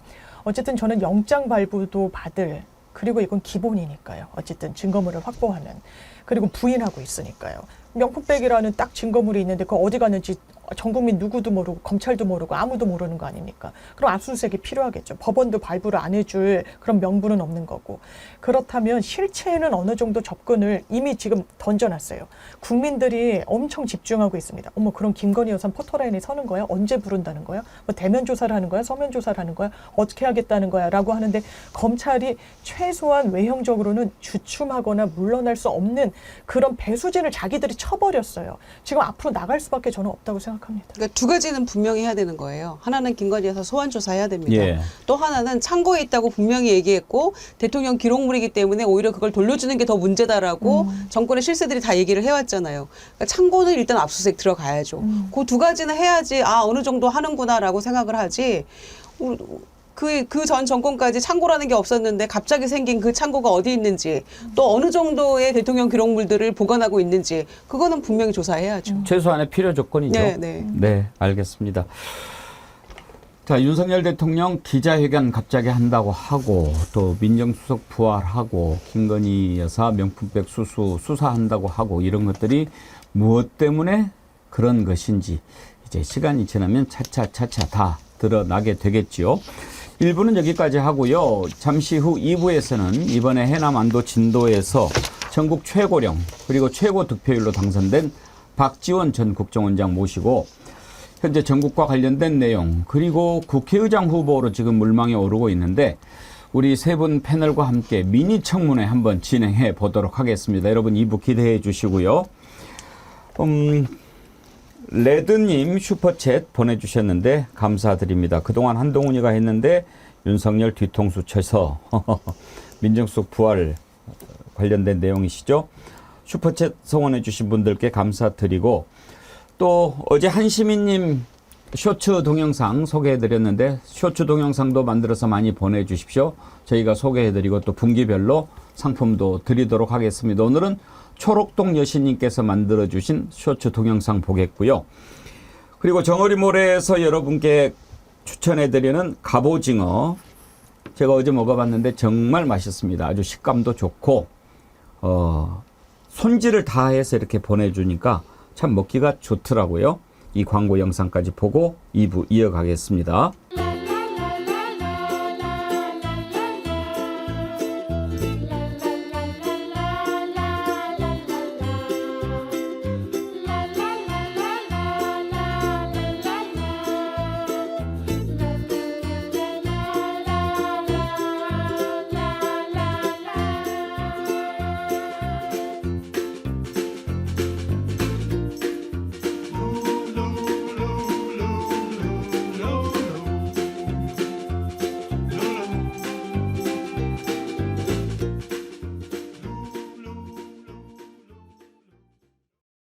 유튜브를 진행을 하면서 가끔 생각해 봅니다. 만약에 제가 지금요 KBS에 그대로 있었다거나 제가 그 전에 있던 종편에서 그대로 뭐 돈을 받고 월급 받고 있었다고 그러면 이런 목소리 못 냈을 겁니다. 그래서 지금 일하고 있는 후배들한테 미안한 겁니다. 제가 비겁할 수밖에 없는 거 아닙니까? 여러분들은 이제 다 아시죠? 배국미가 왜 MBN에서 물러났는지, KBC에서 쫓겨났는지. 김건희 얘기하면 안 된다, 이렇게 얘기합니다. 증언할 수 있습니다. 왜 김건희 얘기를 하면 안 됩니까? 옳지 않습니다. 김건희 얘기를 한 사람이 죄를 짓는 게 아니고 김건희 발언을 했다고 쫓아내는 사람이 죄를 짓고 있는 겁니다. 언론 자유로 62등을 하게 만들어버린 겁니다. 이건요, 지금까지 제일 못했을 때가 박근혜 정부 때였어요. 박근혜 정부가 71.42를 받았는데 그때보다 더 못한 겁니다. 지금 이명박 정부 초기 때보다 더 떨어진 겁니다. 이게 바로 지금 대한민국 정부 언론의 현 주소인 겁니다. 박찬대 원내대표 당선인이 후보 시절부터 강조한 것이 있습니다. 김건희 여사 주가 조작 의혹과 관련된 특검뿐만 아니라 이게 제대로 안 될 경우에는 명품백 수수 의혹까지 같이 해서 특검을 하겠다라는 겁니다. 한마디로 지금 청와대 입장에서는 특검을 어떻게 해서든지 막으려고 했는데 명분이 필요한 겁니다. 그래서 지금 꼼수를 쓰는 게 아니냐는 의심을 받고 있는 거고요. 검찰이 이런 의심을 받는 데는 다 이유가 있습니다. 명품백 수수 의혹이 그렇게 복잡한 사안이 아니거든요. 그리고 동영상은 이미 한참 전에 공개가 됐습니다. 5개월 동안 수사 안 하고 있다가 지금 야당에서 특검을 통해서 실체 규명할 것 같으니까 나서서 수사하는 듯한 모양을 만드는 거 아니냐 의심을 자처한 점이 있고, 또 하나 있습니다. 도이치모터스 주가 조작 의혹은 도대체 언제 제대로 수사를 하는 겁니까? 김건희 여사와 관련해서 소환을 하든 뭘 할 의지가 과연 있는 건지 의심스럽기 때문에 검찰이 지금 나선다고 해서 국민적 신뢰를 얻느냐, 못 얻고 있는 겁니다. 결국 답은 특검이다, 이렇게밖에 말할 수밖에 없는 상황이죠. 예, 한시민님 그리고 초록동 여신님 쇼츠 소개해드렸습니다. 보내주셔서 감사드리고요. 이렇게 좋은 쇼츠 만들어서 보내주시면 저희가 소개해드리고 또 분기별로 상품도 드리도록 하겠습니다. 예고해드린 대로 오늘 2부에서는 박지원 전 국정원장, 박지원 당선인 모시고 또 국회의장 후보로 지금 물망에 오르고 있는데 만약에 국회의장 되시면 어떤 일을 하고 싶은지 이런 것도 좀 패널들과 함께 미니 청문회 해보도록 하겠습니다. 더불어민주당의 해남, 완도, 진도 박지원 당선인 모셨습니다. 어서 오십시오. 맞습니다. 방송 시작되죠? 돌아가고 있습니다. 먼저 전국 최연소 전국 최고 득표 당선 축하드립니다. 최연소? 제 연소지 그럼. 개혁신당은 빼야 돼. 욕 안 들으려면 나가. 아니, 차라리 욕을 먹겠습니다, 여기서. 개혁도 못하고 신당도 아니고. 이준석 대표가 제 말을 들었으면 예. 4, 50석 했어요. 어떻게 얘기해 주셨는데요? 저는 처음부터 유승민 전 대표와 함께 해야 된다. 그래서 유승민 대통령 후보, 이준석 당대표로 영남 중도 신당을 표방하면 된다. 제 말 안 듣고 유승민 같이 안 가더라고요. 그 다음에 이낙연 만나서 간다고 그래서 같이 망한다. 절대 이건 안 돼. 한국 정치는 정체성이 가장 중요하기 때문에 이건 아니다. 그랬더니 뭐 DJP라고. 당신은 JP가 될 수 있지만은 이낙연은 DJ가 아니다. 다 망했잖아요. 제 말 안 들으면 개혁신당 빼야 돼. 그래도요, 지역구하고 비례를 낸 유일한 정당입니다. 예. 가장 정상적인 정당입니다. 아니 유일하든 그 영원히 유일하세요. 이렇게 축하드리고요. 한두 가지만 좀 여쭤보고 싶은 게 먼저 있는데 오늘 윤석열 대통령이 민정수석실 부활하면서 이후로 왜 안 한다고 그랬다가 했느냐 그랬더니 김대중 대통령도 뭐 2년 만에 부활했다 그렇게 얘기를 하던데 어떻게 생각하십니까? 아무튼 김대중 대통령을 적기에 잘 소환하더라고요. 2년 만에 부활한 것도 사실 아니에요? 네. 우리 같이 저거돼 있었는데 네. 김주현 차관 대검 차장이 이제 민정수석으로 왔는데 이건 누가 보더라도 김건희 방탄 민정수석을 신설했다.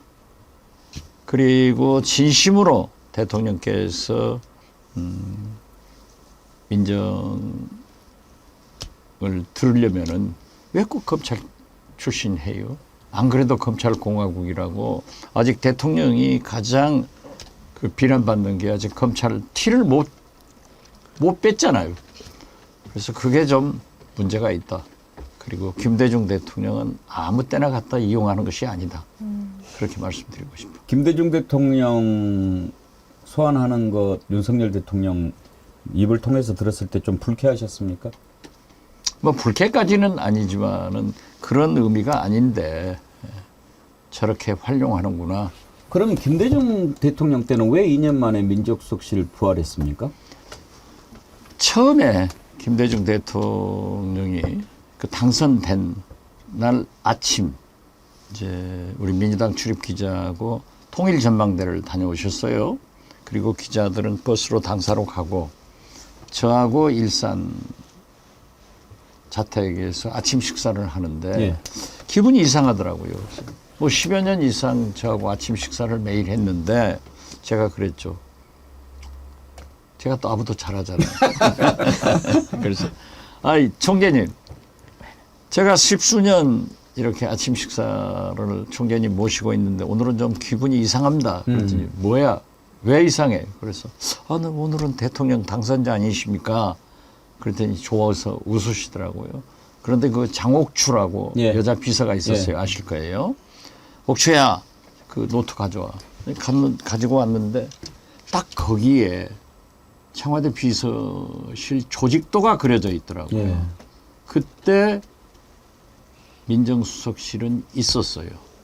그리고 홍보수석실, 즉 대변인을 빼고 정무수석 밑에 1급 대변인을 두었더라고요. 그래가지고 저한테 정무수석을 맡아라. 발표할 때까지는 일체 말하지 말고 그 저한테 롤을 주면서 일을 해라 이런 말씀을 하셨는데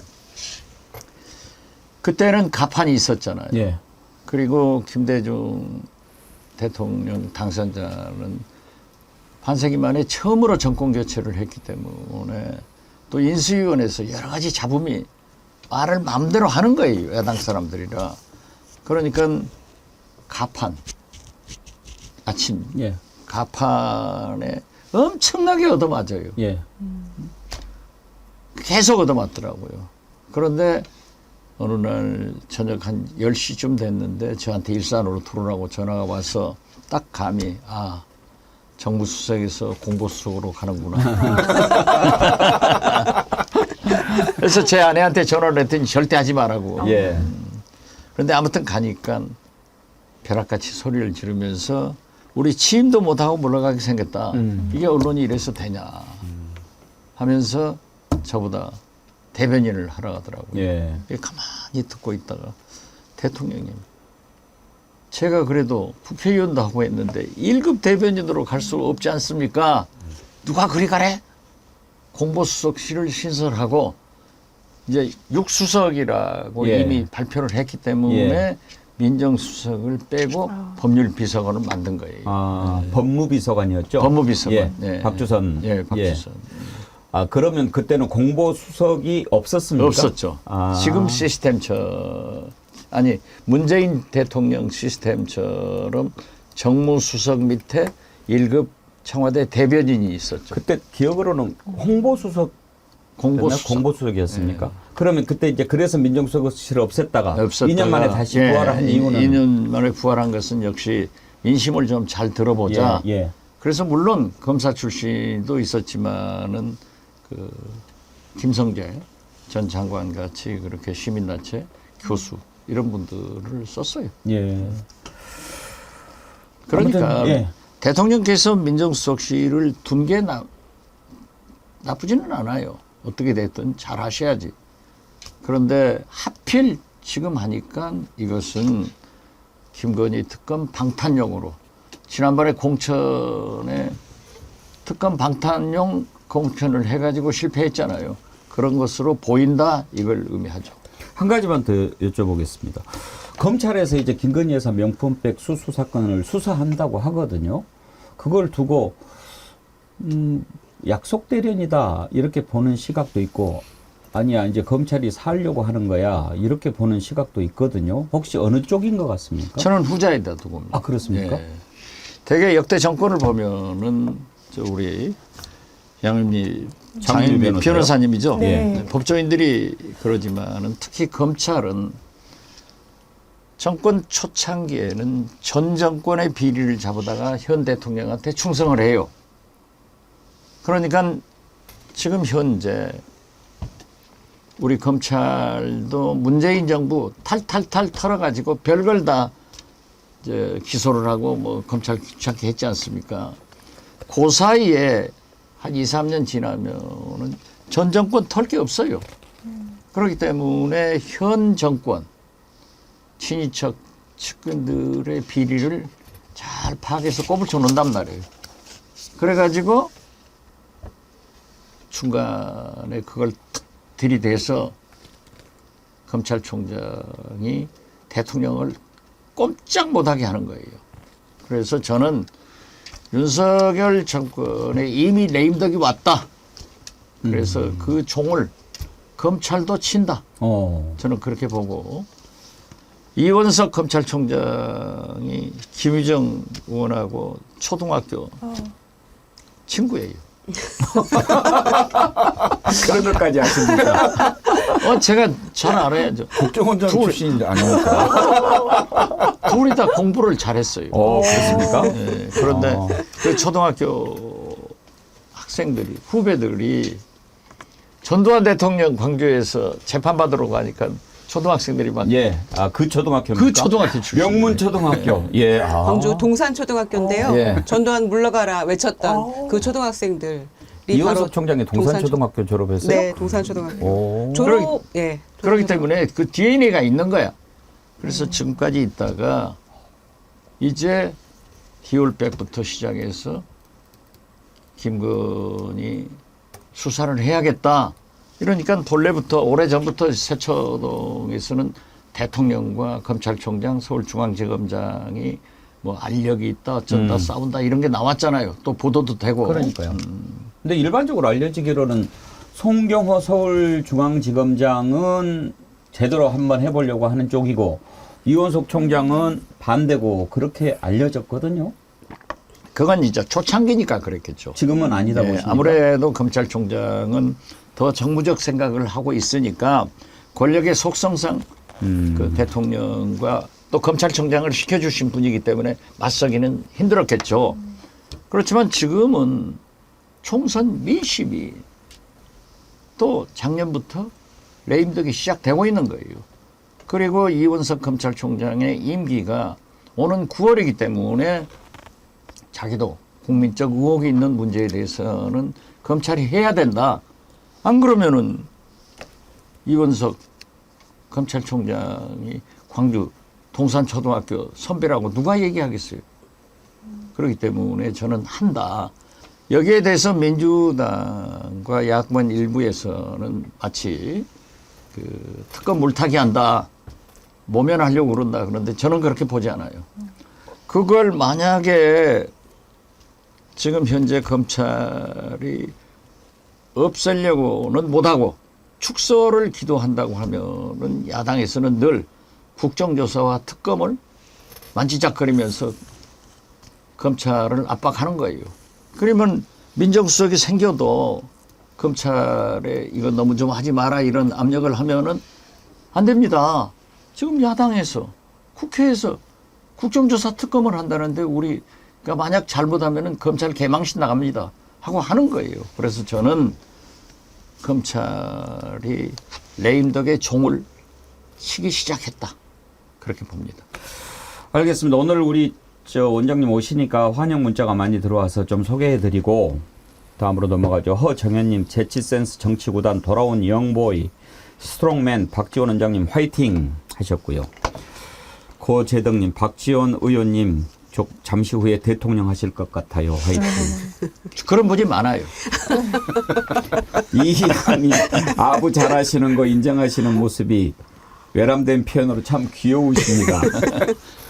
지우아빠 헬리 박지원 원장님 최연소 당선 축하드립니다. 친가가 해남이자 지난 해남 안도 진도 윤영일 전 의원의 조카이기도 합니다. 예. 집안이 좋습니다. 그렇군요. 유시 집안들이. 그러니까 해남 평양시에 고급 압박도 사 먹고. 변함없이님 박지원 의원님 꽃 할배가 되셨네요. 역시 배지의 힘. 뭐 원래 뭐 근사하시지 않나요? 김서구님 원장님 살이 좀 빠지셨네요. 선거 치르시면 살 많이 빠지시죠? 아니요. 제가 5kg가 늘어요. 아 그래요? 음식을 하도 잘 먹어요. 아 여기저기서. 예. 예. 그리고 해남 완도 진도 음식이 기가 막힙니다. 평양시에 고구마 빵 같은 걸 많이 사 먹으니까 이제 했는데 요즘 운동 열심히 하고 음식 줄여가지고 한 2kg 빠졌어요. 그러셨군요. 저는 빠지나 찌나 백운기 앵카보다는 나아요. 다른 데서는 그러셔도요. 여기에서 그러시면 악플 많이 올라옵니다. 이쪽에서는 제가 제일 잘생겼다고 하는 분들이 많아요, 원장님. 그런 국민들이 어디 있겠어요. 한 분만 더 소개해 드릴게요. 아까 제가 그 봤는데 악플 소개하려고 하지 말아요. 악플 말고요. 박혜림 님이라는 분이 아까 다른 데는 다 이 노인들 타는 무료 버스가 있는데 해남만 없다고 올린 분이 계셔 가지고 그걸 좀 읽어 드리려고 그랬는데 없어요. 그런 예. 나중에 제가 찾아 가지고 말씀드리겠습니다. 그렇습니다. 예, 저 완도나 진도는 국내 버스를 무료로 움직이기 때문에 예, 근데 해남은 없다고 해남은 1,000원 올라왔더라고요. 받고 있는 것으로 알고 있습니다. 예, 예. 하도록 하겠습니다. 아, 약속하신 겁니까? 아니 그러니까 군수한테 압력을 해야죠. 이제 몇 선 되신 거죠? 4선? 5선. 5선? 5선. 5선. 나를 5선으로 보는 사람이 없어요. 없어요. 다들 8선인가 9선인가 막 이러거든요. 네. 9단이라서 아마 이제 그렇게들 생각하시는 것 그런 같은데. 것 같아요. 예. 그리고 실제로 제가 그렇고요.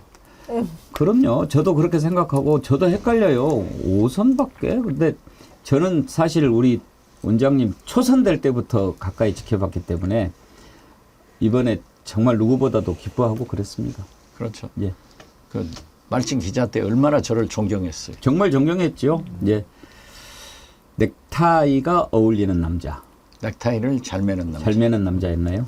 오래돼가지고 이해해 주십시오. 단도직입적으로 여쭤보겠습니다. 국회의장 출마하실 겁니까? 내일까지 등록인데요. 예. 내일까지 좀 두고 보세요. 예. 저도 아직 결정은 하지 않았고 여러 사람들의 의견을 듣고 있고 또 한두 사람 또 의견을 듣고 한번 결정하려고 합니다.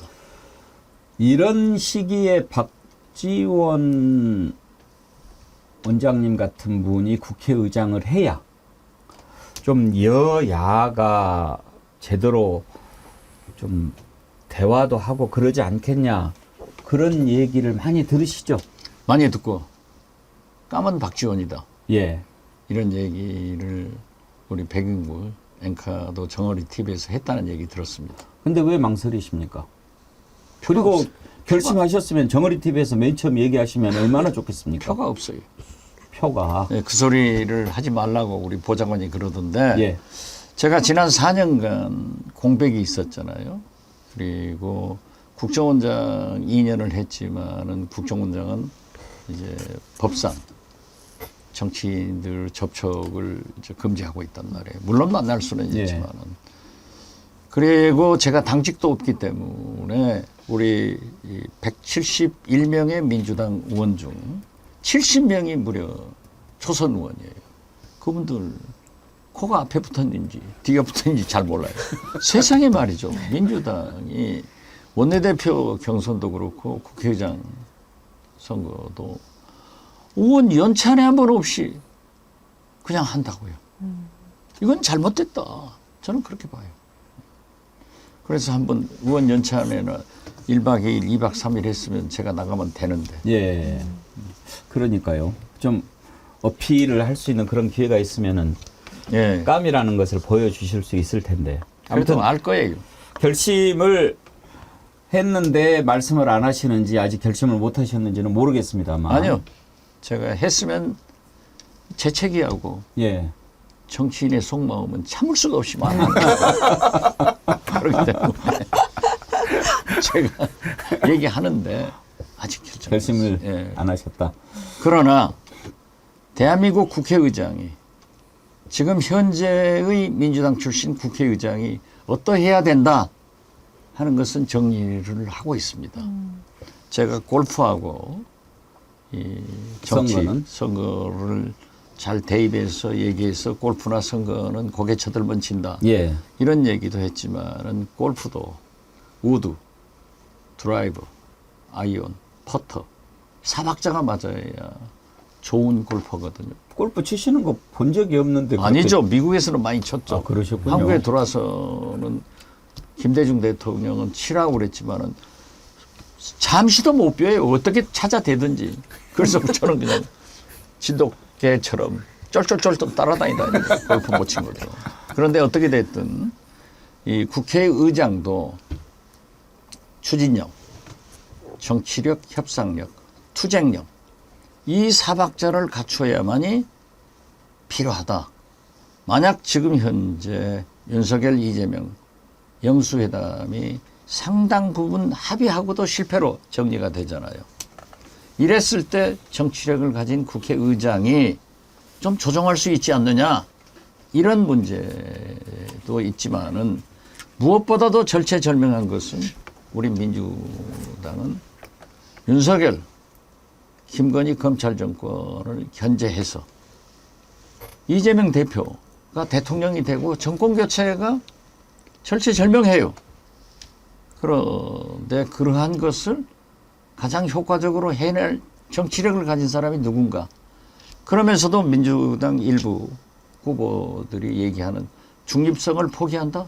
이건 법 정신도 아니고 민심, 국민 정서도 아니에요. 그렇기 때문에 이러한 것을 잘 조화를 이룰 사람이 저는 제가 아무리 생각해봐도 저밖에 없어요. 예, 알겠습니다. 자, 이것으로 어떻게 생각하세요? 출마 선언을 대신한 걸로 하고 우리 세 분 패널한테 그러면 좀 질문을 부탁을 드리도록 하겠습니다. 기탄 없이. 저를 여기 부를 때는 저 세 분 패널들이 물론 얘기가 없었어요. 약속 위반이니까 제가 퇴장하겠습니다. 다들 좋아하시는 분들이라 잘 답변해 주실 거라고 믿습니다. 김주정 의원님 궁금한 것 물어봐 주십시오. 방금 골프에 빗대서 말씀하셨잖아요. 그래서 그 네 가지 어떤 투쟁력, 협상력, 정치력 말씀하셨는데 그 국민의당 대표 하실 때 박근혜 대통령 탄핵 경험도 있으시고 또 제가 기억하기로는 MB 정권 때 세종시 수정안 관련해가지고 부결시킨 또 경험도 있으셔서 경륜이야 말할 것도 없다고 생각하는데요. 지금 4명의 후보가 일단 공식적으로는 출마 선언할 것처럼 보이잖아요. 추미애 대표, 조정식 의원 포함해서요. 그 네 분과 비교해서 본인만이 가진 강점이 있으시다면요. 지금까지 설명했는데도 아직 못 알아. 아니, 그 네 분 다 훌륭하고 잘 하실 분들이에요. 그렇지만은 예를 들면은 박근혜 탄핵 또는 세종시 부결 이런 것 때도 여대 야소 때 제가 협상력을 발휘해서 여당 의원들을 포섭해서 가져와서 탄핵도 됐고 세종시 부결도 시킨 거예요. 그런데 지금은 이번 총선을 보면은 이 우리 국민들이 신의 한 수, 진짜 황금 분화를 시켜줬어요. 민주당 단독으로 180석이 못 넘게 하고 또 민주 야권이 전부 합쳐도 200석을 넘지 않게 해준 것은 윤석열, 이재명 공동정권이다. 그래서 협치의 수준을 넘어서 임액백 교수가 주장하는 공치로 가야 된다. 이렇게 하는 거예요. 만약 당장의 문제가 최상병 특검을 윤석열 대통령이 거부권 행사를 했을 때 우리는 192석으로 이러한 것을 어떻게 할 것이냐. 이런 문제를 해결할 수 있는 능력과 경험과 경륜은 그래도 박지원이 가지고 있다. 이런 생각을 하고 있습니다. 장희매 변호사님은 어떤 질문하시겠습니까? 저는 이게 최근에 김진표 국회의장의 어쨌든 보내는 회고에 대해서 대단히 강도 높게 비판을 해주셔서 지금 출사표를 국회의장직으로 던진 네 분의 공통점은 기계적 중립을 지키는 건 오히려 국회의장의 정의가 아니다라는 취지로 한 목소리를 내고 계시는데 지금 말씀 주신 걸 제가 들으니까 그것과는 좀 결이 다른 민주당 국회의장 후보군 중에서는 좀 다른 목소리를 내고 계신다고 느껴져서요. 그렇다면 추미애 의원이 이야기한 듯이 뭐 좌파 우파도 아니지만 중립적인 자리도 아니다라는 그런 국회의장직에 대한 어떤 인식에 대해서는 문제 의식을 갖고 계시다고 저희가 이해해도 되는지. 정치는요, 국민의 상식을 말로 하는 겁니다. 민심은, 법정신은, 국회의장은 중립이에요. 그렇지만은 윤석열 대통령처럼 개혁입법, 특검 이런 것을 조자령 헝칼 쓰듯 거부권만 행사한다고 하면은 그때는 의장이 결단을 해야 된다. 그리고 대통령에게도 당당하게 삼권 분립 나라에서 왜 국민의 대표기관인 국회를 무시하느냐 이런 얘기는 할 수 있어야 되고 해야 돼요. 그렇기 때문에 이번에 여야 영수회담도 만약 노태우, 이홍구, 김대중 아마 백운기 앵커는 아시겠지만은 이때도 집권 여당의 이홍구 대표는 완전히 실패다 했지만은 김대중 대통령은 대성공이다 하고 합의를 싹 발표해가지고 전국을 풀려냈어요. 이번에도 보면은 어떻게 됐든 이태원 이런 법은 합의 처리가 되잖아요. 그렇기 때문에 이러한 정교한 정치력을 가진 국회의장이 있었다고 하면은 대통령과 야당 대표를 만나서 잘 조정할 수 있지 않겠느냐 이런 생각이고 중립성에 대해서는 거듭 말씀드리지만 법도 국민 정서, 민심도 그러하기 때문에 의장의 결단이 필요할 때는 하지만은 그것을 꼭 국민한테 얘기하는 것은 정치가 아니다. 저는 그렇게 생각합니다. 추가 질문 있으십니까? 저는 아까 한두 분 더 의논한 뒤에 결단 내리시겠다고 했을 때 그 한두 분이 누구신지 혹시 이재명 대표도 있으신지가 그냥 개인적으로는 궁금했습니다. 그건 말씀드리면 큰일 나요. 네. 방금 전에 우리 원장님 말씀하신 중에 정치란 국민의 상식을 말로 하는 것. 그렇죠. 네. 참 그 개념에 공감이 갑니다. 김철근 총장께서는 어떤 저기는 질문 자격이 없어요. 저기는요 간판만 개혁신당이고 또 실제는 아닌 것 같기도 합니다. 같이 그러니까요. 네. 아니, 저는 이제 그 진짜 오랜만에 그 호남의 큰 정치인이 다시 돌아오셨다. 예. 이 말씀을 좀 드리고 싶은데 민주당의 지지 기반이 사실 호남이잖아요. 그런데 민주당 내에서 호남 정치인들이 오히려 역차별 받고 홀대당하는 느낌을 많이 받습니다. 저는 제가 보기에는 뭐냐면은 민주당의 지도부가 쫙 앉아 있는데 호남 지역구 의원이 한 명도 없어요. 심지어는 호남 지역구 의원들이 최고위원 나왔고 다 떨어집니다. 이것은 무엇을 의미할까 이런 생각이 좀 많이 들고요. 그래도 오랜만에 전국적으로 영향력을 행사할 수 있는 호남을 대표하는 정치인이 오셔서 너무 저는 감사하게 생각합니다. 그래서 민주당 내에서 정말 지지 기반이 강한 호남 출신의 국회의장이 한 번은 나와야 되는 거 아니냐 이런 생각을 가져봅니다. 그래서 그 민주당 내의 의원들을 좀 잘 설득하셔서 이번에 꼭 한번 되셨으면 좋겠다. 이 말씀을 좀 드리고 싶습니다. 예. 감사합니다. 예. 문제는 제가 모두에도 말씀드렸지만은 이재명 대표가 대통령이 되고 민주당으로의 정권 교체를 위해서는 김대중, 노무현, 문재인, 이재명 세력이 화학적 통합을 해야 됩니다. 그리고 특히 호남에 대해서는 민주당의 본산지예요. 또 전국에 김대중 세력을 대표하는 사람이 누구인가? 그건 뭐 다 알게 될 겁니다. 지금 현재 우리 김철근 개혁신당 사무총장께서도 지적을 했지만은 호남 정치인들이 도전을 하지 않는 이런 문제점도 있어요. 그리고 우리 호남 분들이 물갈이의 명수들이야. 그러니까 이번에도 광주에서도 보면은 민영배 의원 한 사람 놔두고 다 초선이에요. 전라남도 전라북도도 많은 초선이. 그러니까 정치는 다선 이주로 이루어지는데 국회가 그런 문제도 있다 하는데 어떻게 됐든 그러하더라도 지금 민주당 지도부에 송갑석 의원이 출마했을 때 제가 나서서 저는 원외에 있으면서도 광주, 전남, 호남 다 뭉쳐서 해라. 이재명 대표한테도 하나는 살려주라 했는데도 안 되더라고요. 이건 우리 책임이에요. 그리고 지금 현재도 보면은 당직, 원내대표단 오늘까지 다 발표했는데 과연 호남은 쌀에서 뉘찾기야. 이런 문제가 있는 건 사실이에요. 그렇기 때문에 지금 국회의장이 전라북도 출신으로는 정세균, 김원기 이런 분들이 했어요. 광주 전남에서는 한 번도 나오지 않았기 때문에 박지원의 필요성도 되고 있습니다.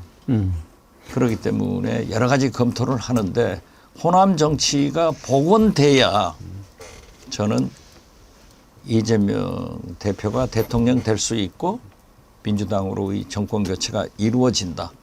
그래서 박지원의 역할은 그러한 것도 하겠다 하는 것을 말씀드립니다. 역사적으로 광주 전남 출신 국회의장은 적네요?